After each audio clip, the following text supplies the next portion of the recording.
Hey everyone, it's Dr. Danielle Clark. You're here with the Win Win Women Network. This is Onwards with Dr. Danielle.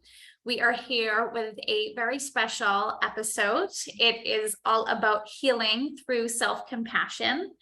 And we have the pleasure of sitting in Denise Funfar's energy and enjoying her wisdom today. She is an integrative coach and a mindful self-compassion teacher. And we are going to talk to her about self-compassion and better understand it from a scientific standpoint, a spiritual standpoint, and understand ways in which we can integrate. This is a live show, so we invite all of the live listeners to stay for live Q&A. But no worries, if you're watching the replay, please know it's the same good information and it is the same good energy. Denise, thank you so much for coming on today. How are you? Thank you so much for having me. What a pleasure and privilege. Thank you. Thank you. Just tell us about you. Who are you? And maybe give us a little taste of the amazing work you're doing. Oh, you're so kind. Yeah, so I think what happens very often is we teach what we need to learn ourselves. And this has definitely been the case for me. There are certain labels floating around out there that I can definitely identify with. I call myself a recovering codependent. And so things like perfectionism, people pleasing, attributing my worth external to myself, trying to work harder to do more to prove myself. These are things that I've worked on in my life. Another label is insecure overachiever, if you're familiar with that. And so this ability to show up and perform, I was the youngest person on my team to get promoted. I did hold the speech at the graduation ceremony. And then at the same time, this total feeling of inadequacy that's driving a lot of the doing. And so, and also tied to that come things like anxiety and depression. And these things, they all sort of move together. It's this external validation of worth instead of actually what's happening here on the inside. And so both professionally, I think you and I, we both bonded over the fact that we're pretty intellectually minded. I love when I need to figure something out, I go take a program about it. I go get a graduate degree about it. There's this tendency. So both professionally and then also personally, for about the last 20 years, studying integrative health and healing and well-being. And when I came across self-compassion, that's really when things clicked for me. Because I love that. Yeah. Self-compassion. A lot of people that aren't in this space might be quick to think, I don't know, that it's a fluffy concept, right? Like let's just go in and debunk some myths, right? Self-compassion, it's fluffy, it's not overly important. Everybody's hard on themselves, right? I think we hear those kinds of terms or pushing away. What do you think about that? What does the science tell us about self-compassion? It's one of the first things that we have to address in these. I teach some of these empirically supported classes.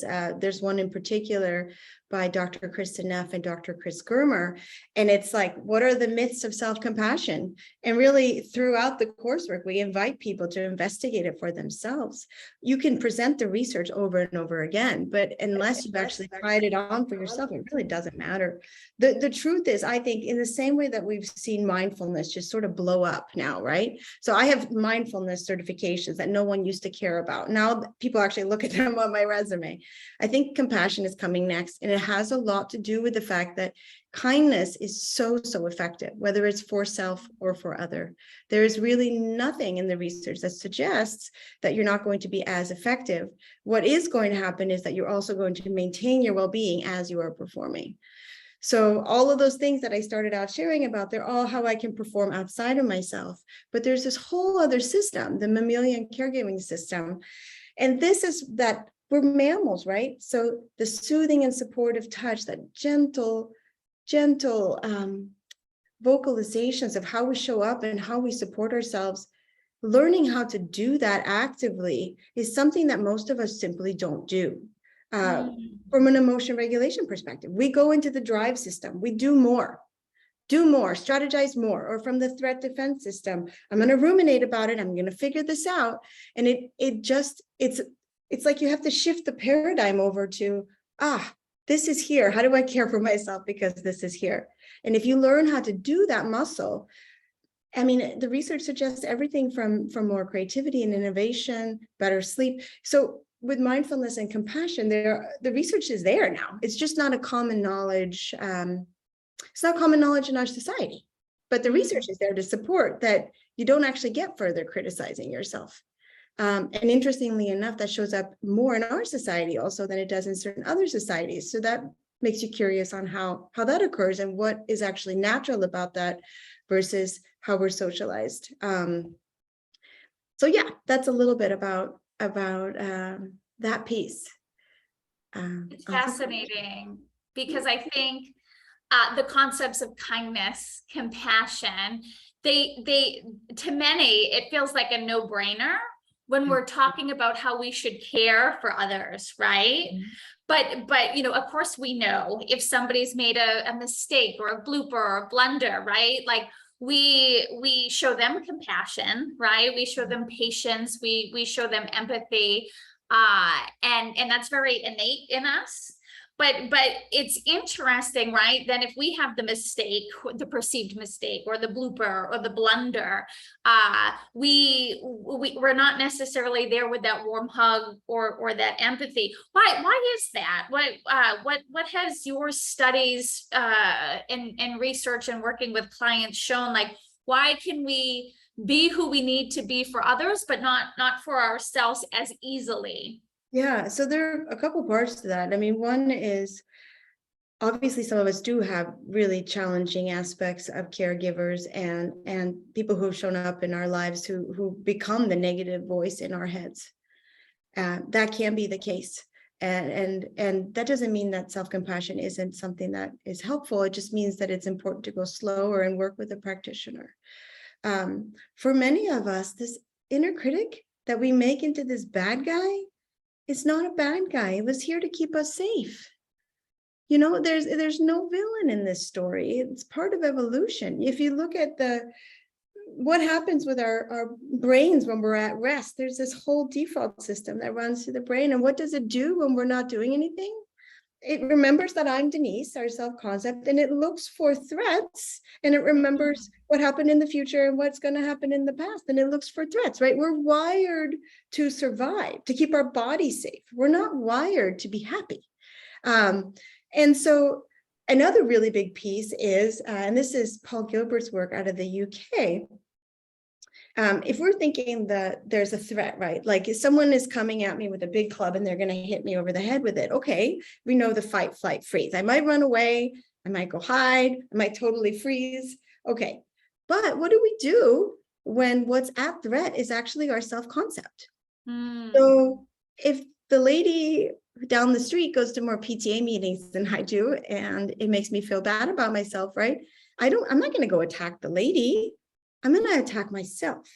So it's actually a way that the body is trying to keep us safe. Okay, so I'm going to criticize myself. I'm going to ruminate. I'm going to isolate.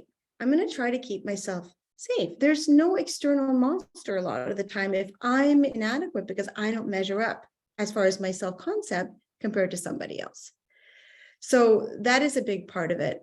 And then if we're going to just really, so that's the more scientific stuff. And then, you know me, I love all the sort of intuitive pieces too. It's, you know, we can hold on to these sorts of traumas in our bodies that are ancestral. We take on the patterns of our caregivers. I know that for me, this pattern of codependency running through the lineage with women and the worth, I mean, that's a big part. So there are different aspects that we can sort of start to pick apart a little bit. But even as we're doing so with this work, it doesn't matter so much where they come from to begin with. With mindfulness, the awareness comes. But regardless of how healed we are, regardless of what we know, we still deserve to show up for ourselves with kindness. And that's the beauty of this work, is that you don't have to be perfect. You don't have to perform.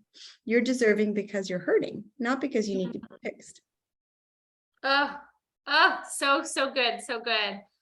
I really appreciate what you said, and I can so understand where mindfulness comes in. Some of us, right, the analytical minds, we always want an answer for something, right? Well, why am I self-criticizing myself? Oh, that's my mother's voice inside me, right? Or, oh, it's because this happened. And it's very important to understand our past and how our past might connect to here. However, I like what you mentioned too, where yes, there could be ancestral trauma, right? There could be something direct from a caregiver, but sometimes it doesn't matter. Like, there's so many different approaches to self-compassion, as if we have mindfulness, which is us living in the moment, right? We don't always have to be looking for an answer. Sometimes we can accept, right, where we are in that moment. And then in and of itself, that's an act of compassion, right? Not running down an alley trying to connect dots, just saying, okay, I'm accepting who I am now. I understand that I'm being hard on myself. I understand that I'm self-sabotaging, and just having that mindfulness and then taking action. I think that's really, really important for people listening who they might be trying to figure out a different technique on how to show themselves love.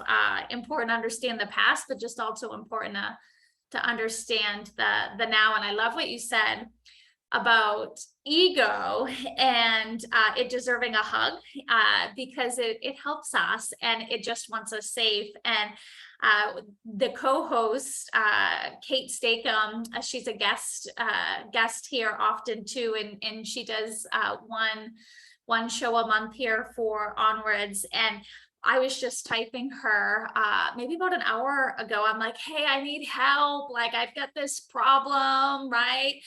And she gave me back, and I was like, hey, thanks for the tough love. And she wrote back, that wasn't a tough love. That was a hug. She's like, reframe that. And I was like, oh, wow. Right. Like, even that concept of like, she gave me some advice that I wouldn't say hurt, but it might not have been like what my ego wanted to hear. And I was like, thanks for the tough love. And she's like, no, that was a hug. And that felt softer to me, right? Like, it wasn't like, love doesn't need to be tough, even if it hurts. Like, it can, nope, that was a hug. And I was like, oh, I feel that. So I like how you mentioned too, I know me personally, my ego can be fierce. And then I sometimes get mad at my ego, like, hey, I know you shouldn't be here. Like, be quiet. You should be more zen. You should be more patient. And to flip the script, part of self-compassion, what I heard you say was to thank your ego. Like, hey, you're trying to keep me safe. Thank you. I see you. I feel you. So then you can almost work with your ego, or at least soften it a bit, as opposed to that feeling of, I'm going to fight you, ego, and get you small. Yeah, I think the whole point is that it really does not matter why you're hurting. I mean, it does when we start looking into healing and these things, but from the aspect of self-compassion, it really, you are hurting. You are a human being and you're in some kind of suffering. And yes, there's this aspect of common humanity that everybody suffers when they're human. That's part of the human experience.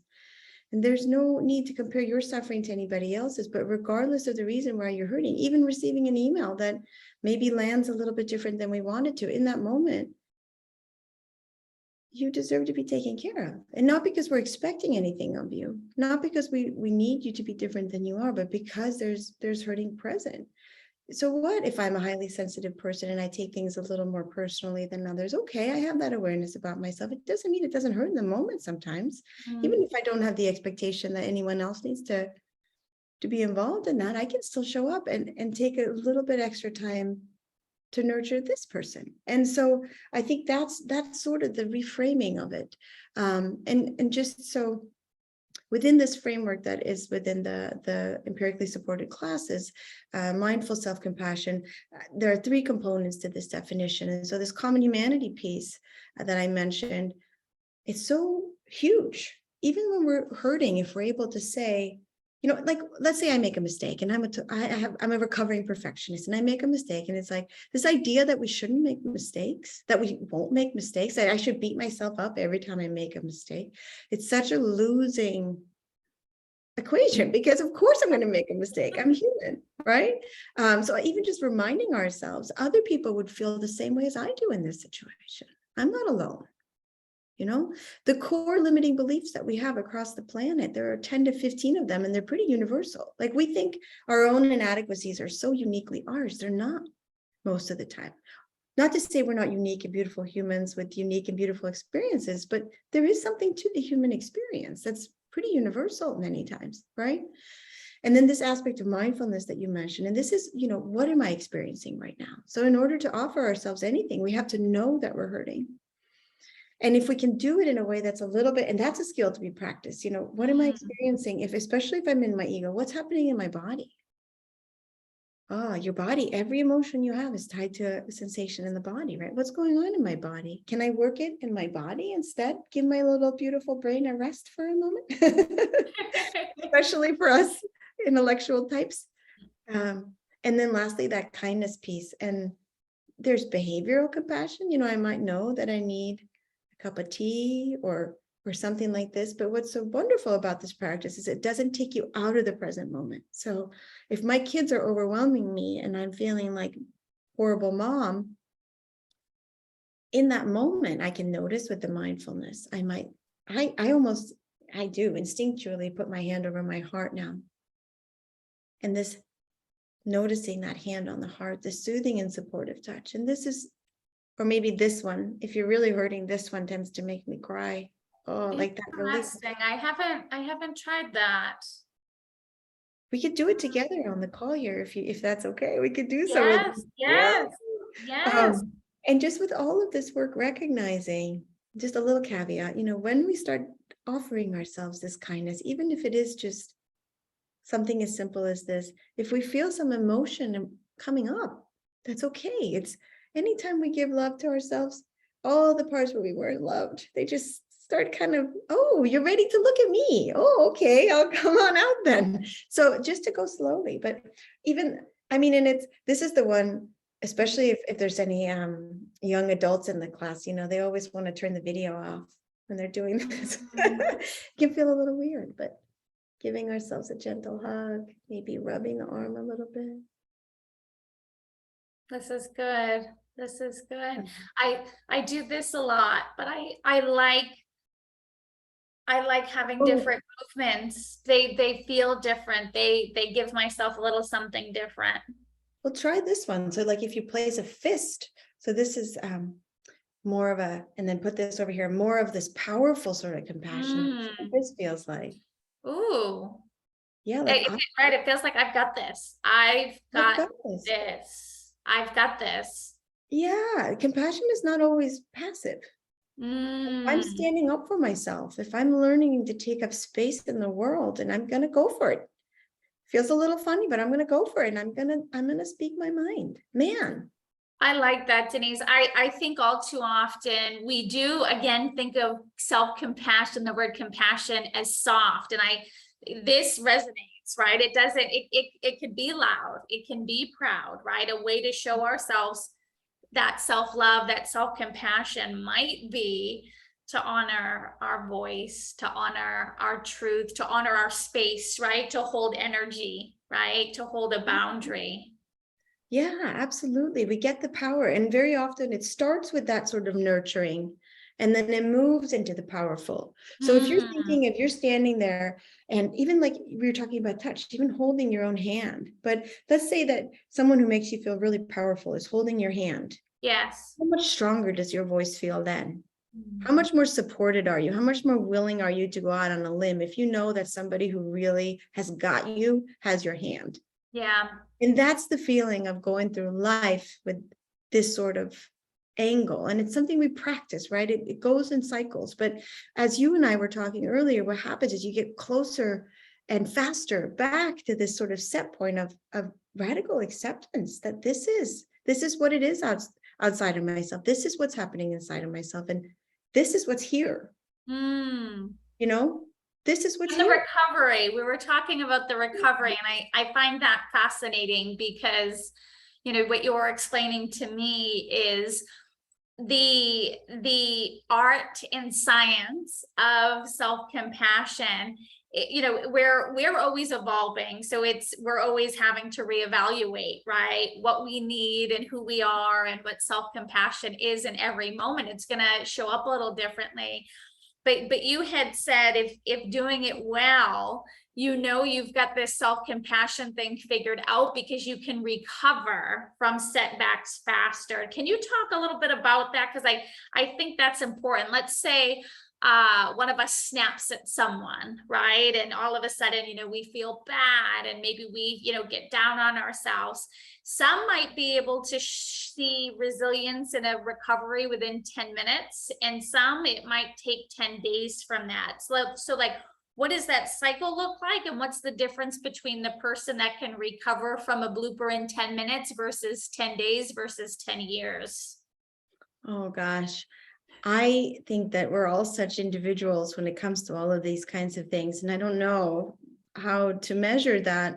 I think what's talked about in the program are these sort of cycles that we go through with compassion. And I think similarly to, this was definitely the feeling I have, you know, when you first fall in love and you fall in love and it's like, oh my gosh, I found this man or this woman and Yes. this person and all of my problems are solved and everything's going to be good for the rest of my life. That's a lot of the time what happens when you first start being kind to yourself when you're hurting, right? Like, it's like, oh my gosh, I have it figured out. Self-compassion, this is it. Now all of my problems are solved. And it's like, oh crap. And then that knight in Prince Charming starts to let you down a little bit. The honeymoon period is over. So we enter disillusionment and it's like, oh, okay. So this isn't all the things that I thought it was. Everything isn't better. Like, oh crap, I still do have a neighbor's dog who barks too much, or my relationship still isn't exactly what I want it to be, or whatever it is. So there's this sort of like realization that I'm still human. I'm still me. You know, there's this attachment all the time to this element of fixing. Like we sign up for these courses, we listen to these sorts of seminars because we want to change something, right? So there's this desire to change something. And then, oh, here we go again. It didn't make my life unicorns and rainbows, okay? But then there's also this other element that we get to, and this is, Tara Brach is amazing. And she talks about radical acceptance. And that's this piece of, okay, so I am human. You know, maybe this is okay. Maybe this one's okay too. And that's the set point I'm talking about. It's not that you know, you're always spiraling between these things. I was joking with you before I got on the call that I was a little snippy with my husband. You know, it's not like you become some angelic being. This is being human, but that ability to come back to being compassionate and kind to yourself and taking the actions to be kind and compassionate to others. That cycle, I think you can find that set point a little faster. And then, and I think that's within this framework of mindful self-compassion. And then I can speak for me personally. I think that I love having a systematic program. I want everything to be a systematic program. That's how my brain works. And at the same time, being this highly sensitive, intuitive person, I don't always get that privilege. And that's sort of what I'm learning about as well. And I think acceptance around, you know, this is who you are. Like, you're not going to change yourself. Yeah, you're showing up with compassion because you're hurting, not because you need to be fixed. All these amazing things that are proven in the research, like less depression, less anxiety, greater happiness, they show up as side effects of you being kind to yourself. There's side effects. They're not what you're after. You're not doing it to get a result. You're offering yourself kindness because you deserve it. And then you start watching your life sort of shift around you. And it becomes more open and possible to look at some of those aspects of yourself, even that are a little tricky, or some of those things in your past that maybe were a little tricky, because you have this ability to hold yourself even as you're hurting, and to know that you're still acceptable, even if you look at those shadow parts. And so I think that sort of, I talk about trauma healing, but it could be any sort of healing, whatever it is for you, you know, it becomes more accessible. And that also, I think, makes it easier to come back to this radical self-acceptance as we evolve into people who honor ourselves, who are honoring all of ourselves. And I think for people like you and me, I know it's like, we almost think, or I do anyway, I think it's fun to do. My husband's like, please no more, but I think it's so fun. Like I want to be embodying Yeah. this version I of love, myself. it's so important. Like we just need to fall in love with being human is what you're saying. Like I love everything you're saying is like that acceptance, and it connects to what you said when we opened up the show about there's universal limiting beliefs that us humans have, right? You know, this need for perfectionism, right? As being one, right? The need to always be right or to never make a mistake. And once we can realize, like you said, we're worth it. We you know, it's a part of being human. Let's fall in love with it. We're going to make mistakes. We're not going to be our best selves always, right? And we can redefine that. It's much easier to not let the little things or the big things snowball and derail us, because I think that's when we feel stuck. Sometimes we get stuck, and sometimes that's when the depression, the anxiety, the shame can be with us. For those listening, talk to us a little bit about the services that you provide. So if somebody wants to work with you, like how does this look? What are your offerings? How would somebody find you? Let's hear it. Let's hear it all. Yeah, thank you so much for giving me the opportunity to share about that too. So denisefunfar.com is my website, and you can find me there. I teach regularly. I'll have 2 more classes coming out in different formats, a longer program and a shorter program coming out again in January. So if you are interested in taking some of these, the highly studied, thousands of studies, empirically supported classes, where I think it's a great place to start. It's like a how-to handbook. Not to say that it's ever a linear process, but they really have broken it down in this beautiful way, where over an 8-week or a 6-week period of time, you get to start trying on these concepts. As far as my work personally, I work both with organizations, teaching mindfulness and self-compassion practices. And then I also work at a wellness center and have a one-on-one coaching business. And so within my business, everything I do is about helping people to really see how beautiful they are and express that authentically in the world. And then it just matters on what paradigms you want to work with. And I work in a muscle testing format a lot of the time. So we allow your body, soul, and deepest wisdom to tell us where to go next. And there is definitely an intuitive component to my coaching, where it's almost, it's not as explicit as it is with someone like yourself, but there is a little bit more there than might be in a traditional coaching environment. And everything that shows up is all in the interest of you learning just how beautiful you are. So there is this undertone of self-compassion in everything. And so that's on one end of the spectrum, if you want to get a little woo-woo. And then I also do, I show up at executive teams and I do executive coaching with still my perspective, but maybe some of the more spiritual aspects are only as pronounced as is comfortable for the person who is being coached. I like that. I like that you're able to meet people in organizations where they're at. That feels really important. And I love hearing you talk about your work within organizations, especially as it relates to self-compassion, because it's just signaling that employers are focusing more on mental health, employers are focusing more on overall wellness and engagement. And it just means that there's more awareness of the importance of self-compassion and the work you're doing. That's great. Have you seen a shift since the pandemic? Do you think more organizations are having a bigger ear to definitely space? Definitely, absolutely, that's the case. And also with just the well-being, absolutely, and we understand and we recognize the well-being aspects, but there's also performance aspects. So my background started out being in organization and organizational change and executive coaching, and so it's well-being, which is wonderful, but you can also tie it to bottom line. Innovation and creativity, flexible thinking, being able to work with different people all over the world who have different ways of viewing the world. These are all the different things that we're able to do when we build our own self-awareness, and when we learn about our own triggers, when we meet ourselves better, when we're upset. So from a company perspective, I think that now that mindfulness is a little bit more acceptable, it's sort of like compassion and mindfulness are one and the same in many definitions. It's just a part of mindfulness that hasn't been as, it doesn't fit as well in our culture, and so it doesn't get talked about as much, but it's a huge part of mindfulness. You're paying attention to the present moment with kindness. We just have to make it more explicit, because it's a little trickier for us to get it, because it's not always so intuitive based on how we've been raised.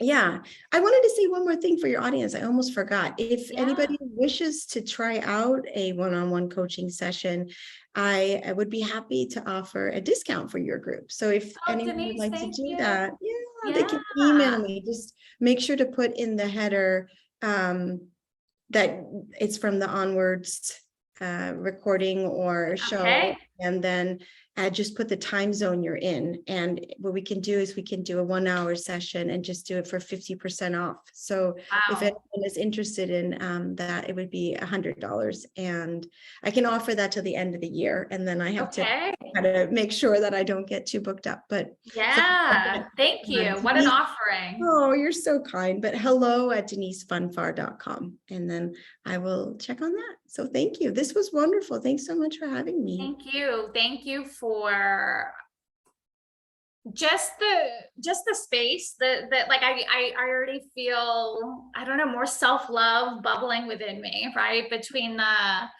talking and the energy share and the new ways to care for myself. I know I've personally gained so much, and I'm so excited to be sharing you with my community. So thank you for your time. Thank you for your talents, and thank you for doing the hard work and showing yourself self-compassion, right? Because if you weren't doing that, you wouldn't be able to help us all with that. So I hope we see you again on Onwards. I'm going to say farewell to my beautiful community, and I will see everyone soon. Denise, you take care, okay? Thank you so much. Thank you. Bye-bye. Bye.